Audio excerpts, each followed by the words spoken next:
اعوذ باللہ من الشیطان الرجیم بسم اللہ الرحمن الرحیم۔ ماں علامت ہے خلوص و احسار اور بے لوثی اور بے غرضی کی۔ آگے بڑھنے سے پہلے اس ویڈیو کو لائک کریں، ہمارے یوٹیوب چینل سکون ہے زندگی کو سبسکرائب کریں اور بیل آئیکن کو ضرور کلک کریں، اور اپنی اولاد کے لیے اس کی رحمت اور اس کی ربوبیت عکس ہے رب العالمین کی صفات ربوبیت اور حمانیت کا۔ یہی وجہ ہے کہ دین فطرت نے اس کا مرتبہ بھی سب سے بلند اور سب سے اونچا مقرر کیا، اور ان کے قدموں کو سعادت و کامرانی کا گنجینہ اور ان کے ہونٹوں سے نکلی دعاؤں کو فلاح و کامیابی کا خزینہ قرار دیا ہے۔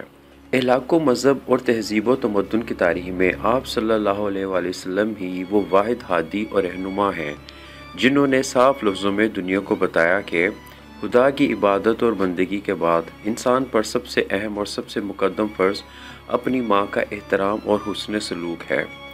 حضرت عبداللہ بن عمر رضی اللہ تعالیٰ عنہ سے مروی ہے، ایک شخص رسول اللہ صلی اللہ علیہ وآلہ وسلم کی خدمت میں حاضر ہوا اور کہنے لگا کہ میں آپ صلی اللہ علیہ وسلم کے ہاتھ پر ہجرت اور جہاد کی بیعت کرتا ہوں اور اس کے اجر کا اللہ سے طلبگار ہوں۔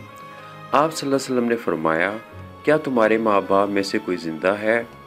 اس نے کہا، جی ہاں، دونوں زندہ ہیں۔ آپ صلی اللہ علیہ وسلم نے ارشاد فرمایا، اپنے ماں باپ کے پاس لوٹ جاؤ اور اچھی طرح ان کی خدمت کرو۔ حضرت عبداللہ بن عمر رضی اللہ تعالیٰ عنہ سے مروی ہے کہ ایک شخص اپنے والدین کو روتا چھوڑ کر ہجرت کی غرض سے رسول اللہ صلی اللہ علیہ وسلم کی خدمت میں حاضر ہوا۔